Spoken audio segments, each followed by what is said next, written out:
Imagine waking up to find that your hometown, the place you maybe always thought of as quiet, even a bit forgotten, is suddenly at the center of a seismic economic shift. Picture windswept docks bustling with new opportunity, old industries fading into history, and a wave of high-paying green jobs rewriting the future. This isn't a scene from a sci-fi movie. This is Great Yarmouth, once a fishing port, then a hub for North Sea gas, and now the unlikely stage for one of the UK's boldest energy transformations. But how did this coastal town become the crucible where the fate of Britain's, and perhaps even the world's energy transition is being decided? Today, we're pulling back the curtain on an economic revolution happening in real time. We'll unravel how deep investment, political will, and technological innovation are converging in Great Yarmouth, and why what happens here could shape the jobs, environment, and wealth of generations to come. But behind the optimism, there's a brewing storm of obstacles: supply chain crunches, community adaptation, skills gaps, and fierce international competition. By the end of this story, you'll find yourself asking, can this ambition withstand the pressure, or will the dream of a new energy powerhouse be swept away by the very winds it hopes to harness? First, let's set the scene. Great Yarmouth, Norfolk, a town with a population just over 100,000, perched on England's east coast, staring out across the churning North Sea. For generations, its fortunes rose and fell with the tides. Once famous for its fishing fleets, the town was forced to reinvent itself as fish stocks dwindled and North Sea gas was discovered.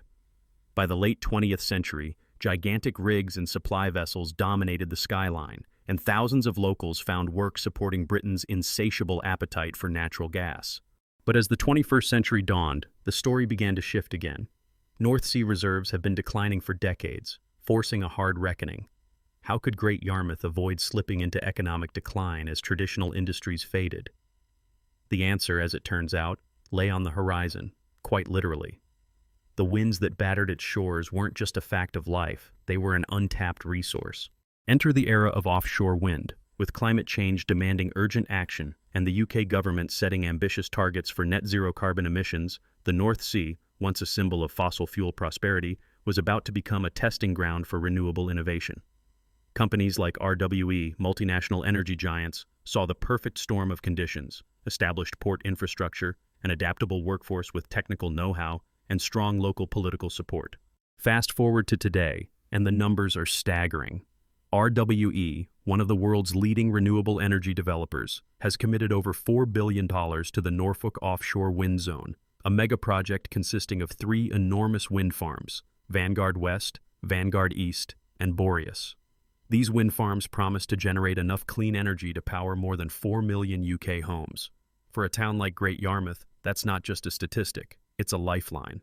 But this isn't just about flipping a switch from gas to wind. Behind the scenes, it's taken years of retraining workers, upgrading port facilities, and navigating labyrinthine regulatory and environmental hurdles.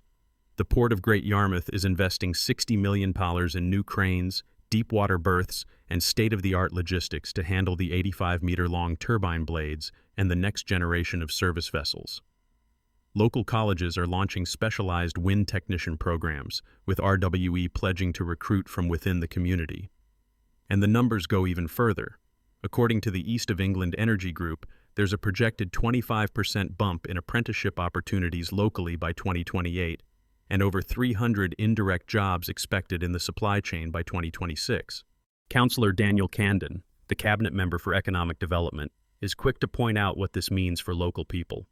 The commitment of 200 new jobs is fantastic news for Great Yarmouth. For years, we've been at the forefront of offshore energy and innovation, and this shows the rest of the country is finally starting to take notice. These jobs mean real opportunities and renewed confidence in Great Yarmouth as a powerhouse in the energy sector. Industry insiders are equally bullish. The Norfolk projects are a game-changer for the UK's offshore wind sector, driving innovation and growth, says Richard Sanford of the Offshore Wind Industry Council. Emma Hardy from Renewable UK puts it even more bluntly. Great Yarmouth is becoming a magnet for green jobs, showcasing what's possible for coastal communities everywhere. The first and perhaps most immediate hurdle is the skills gap.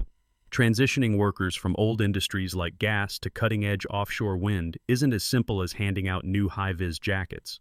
Many of the new roles require specialized training: high-voltage electrical engineering, remote operations, marine safety, and maintaining sophisticated turbine technology hundreds of feet above the waves. It's a massive learning curve, one that demands not just motivation, but resources and long-term vision. Andrew Hodgson from the Northeast LEP warns, unless we invest heavily in skills and infrastructure, the benefits of offshore wind could easily bypass local communities, leaving them behind in the very transition meant to secure their future. To address this, RWE is partnering with colleges across the region, launching new apprenticeship programs and hands-on training for wind turbine technicians. But results take time, and the race is on. The first turbines are set to go online within just a couple of years. Will the workforce be ready, or will the best jobs go to outsiders and global contractors? It's a question that sends a chill down the spine of anyone who remembers the decline of the fishing or gas industries, when locals watched opportunities sail away, as if on the next outgoing tide. Then there's the matter of infrastructure. The Port of Great Yarmouth is undergoing its biggest upgrade in generations, with a $60 million overhaul to handle 21st-century offshore wind logistics.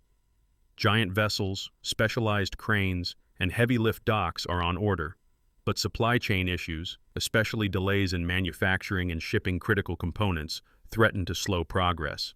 Dan McGrail from Renewable UK cautions, supply chain constraints are the single biggest risk to delivering the UK's offshore wind future.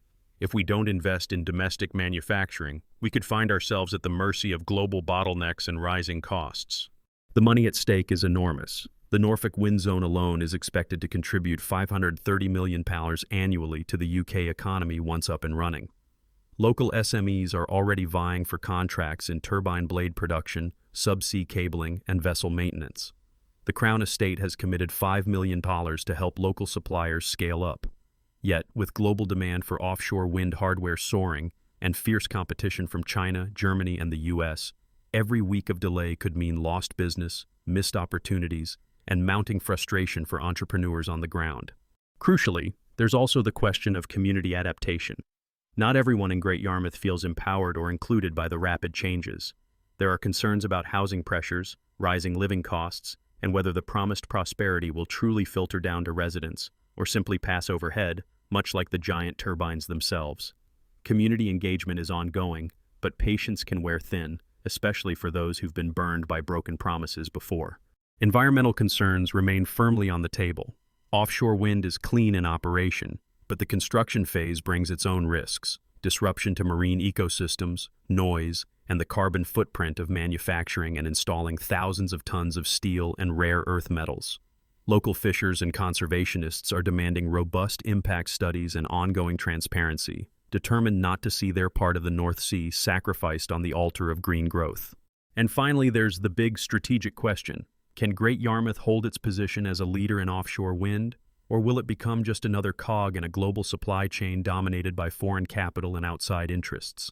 The stakes couldn't be higher. As Rebecca Powell from the Department for Environment, Food and Rural Affairs puts it, offshore wind isn't just about clean electricity, it's the linchpin for the UK's energy security, job creation, and climate commitments. As we stand at the crossroads, the excitement is palpable, but so is the tension. The investment is record-breaking, the ambition sky-high, but the path to success is fraught with technical, economic, and social pitfalls. Will Great Yarmouth's bold leap into the wind pay off, or will the headwinds prove too powerful to overcome? In the next part of this story, we'll dive into the real battles behind the headlines. Who really benefits from this surge in green jobs, and who's being left behind? How are local innovators and entrepreneurs reshaping the region's economic DNA? And what can the world learn from Great Yarmouth's journey as the energy transition accelerates across the globe? Stay tuned. You won't want to miss what happens next. As we stand at this pivotal moment for Great Yarmouth, let's zoom out and imagine what the next decade could look like for this town and, by extension, for the UK's entire clean energy journey. On the surface, the picture is dazzling. RWE's Norfolk wind zone alone is projected to pump over £500 million into the UK economy every year once operational. The 200 promised new jobs are just the tip of the iceberg. The O&M campus is set to unlock another 300 indirect jobs in the next 2 years, while the broader supply chain could see thousands more benefiting as businesses of all sizes ride the rising winds of change. But with such rapid transformation, the big question returns: who really benefits? Does this prosperity reach the high streets, the apprentices, the small businesses who form the backbone of local life? Or does it flow outwards, towards big contractors, multinational investors, and distant government coffers? Let's explore the possible futures and what they could mean, not just for Yarmouth, but for every coastal community eyeing the green revolution. One scenario is bright and confident. Great Yarmouth cements its reputation as a global leader in offshore wind technology. Investment in port infrastructure, skilled apprenticeships, and a collaborative spirit between industry and the council turn the town into a magnet for innovation. By 2030, the $60 million port upgrades allow the largest turbine vessels to dock right at South Denez. The town's colleges become beacons for training the next generation of wind technicians, not just for the UK, but from across the continent. Emma Hardy from Renewable UK puts it best. Great Yarmouth is becoming a beacon for green jobs, showing what's possible when industry and community pull together. The potential is enormous, not just for energy, but for regeneration. Local business owners notice a real difference. A recent University of East Anglia study suggests a 15% bump in revenue, with new cafes, tool suppliers, and logistics firms springing up along the waterfront. Housing demand surges, not only for temporary workers, but for families moving in to join the energy revolution. Apprenticeships, backed by groups like the East of England Energy Group, jump by 25%. Young people who might once have left Yarmouth for opportunities elsewhere now see reasons to stay. There's a new pride in the air. But as with any major transition, there's a flip side. In a less sunny scenario, the supply chain stutters. Delays in domestic manufacturing, highlighted by Dan McGrail from Renewable UK. If we don't build our supply chain at home, we risk losing out while overseas competitors surge ahead. Could lead to bottlenecks. Big contracts might go to foreign suppliers, and the benefits trickle down only as low-wage, short-term roles for locals. The risk is very real. Shiny new wind farms on the horizon, but boarded-up shops on the promenade. Community tensions can rise if local people see the best jobs going to outsiders, or if housing costs climb too fast. Builders and logistics crews pour in from other regions as deadlines loom. Apprentices struggle to find real on-the-job training, as the skills required evolve faster than regional colleges can adapt.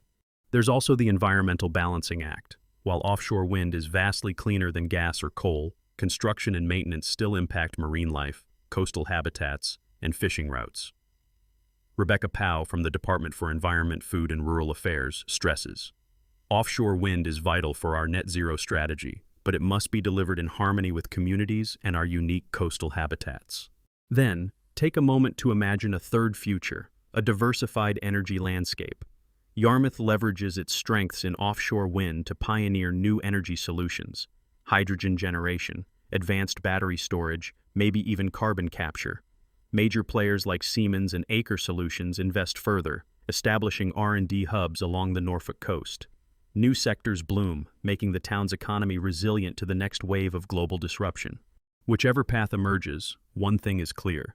The next steps depend not on isolated decisions, but on collaboration, industry, government, education, and crucially, the voices of local people. So, what lessons can we take from Yarmouth's journey so far, and what can viewers like you learn from this unfolding transformation? First, the energy transition is not a spectator sport. The story of Great Yarmouth is a living example of how bold investments can reshape towns and entire regions. But opportunity doesn't automatically trickle down. It takes intentional effort, apprenticeships tailored to real future jobs, infrastructure built for both growth and community benefit, and policies that keep the doors open for small, local suppliers. For communities elsewhere, facing their own crossroads, whether in energy, industry, or technology, the lesson is simple: get involved early. Advocate for training, demand transparency in hiring, and push for local procurement. The example of Yarmouth's evolving training programs, with RWE now partnering directly with local colleges, shows how local input can shape outcomes. For individuals and students watching this, don't underestimate the speed of change.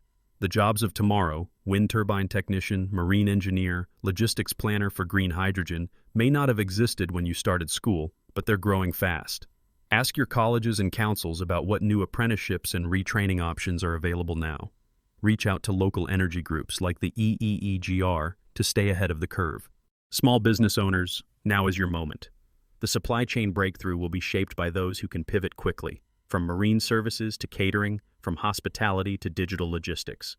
The Crown Estate's $5 million supply chain initiative is actively seeking SMEs who want to be part of this revolution. Policymakers and community leaders, remember that large-scale transition, if done top-down, can breed resentment, even as the headlines glow. The secret to true inclusive regeneration is ongoing dialogue. As Gus Jaspert of the Crown Estate said, collaboration isn't a buzzword, it's the engine that powers long-term success. And finally, for all of us as citizens, there's a broader takeaway. The energy transition is not just about turbines on the skyline or statistics in a government report. It's about who gets to participate in and shape the future. So, will Great Yarmouth see its promised prosperity? The answer, emerging day by day, is cautiously optimistic. Investment is real. The jobs are starting to arrive. Apprenticeships are expanding, and dozens of local businesses are already seeing new opportunities. But the true measure of success won't be in headlines or even GDP figures. It'll be in the local stories. The apprentice getting her first paycheck as a wind technician. The cafe owner doubling his weekly sales thanks to turbine workers. The fishing crew adjusting routes, supported by grants, to protect both livelihoods and local wildlife. These quiet wins are what will determine whether the green revolution truly lifts Yarmouth or leaves it in the shadow of its own turbines. Here's a secret fact you might not have heard. The Norfolk Boreas Wind Farm, one of the flagship projects, quietly achieved full financial close in May 2025, with $1.5 billion in new investment secured. That sort of commitment, away from the headlines, is what makes long-term change real. It signals that the foundations are stronger than ever, but only if the community keeps pushing at the table where decisions get made. The story of Great Yarmouth is still being written. Its journey captures the hope, the risk, and the potential of every town betting on a greener, fairer future. If you're inspired by what you've seen, ask yourself, how could similar change happen where you live? Where do you see opportunities for your community to catch the winds of transformation? If you want to dig deeper or get involved, check the links below for resources on apprenticeships, local business opportunities, and how to have your voice heard in the next wave of Britain's green revolution. And finally, what do you think? Will the wind of change lift up Great Yarmouth and others like it, or will the benefits be swept out to sea? Let us know your thoughts in the comments below, and don't forget to subscribe if you want to follow more stories at the cutting edge of the world.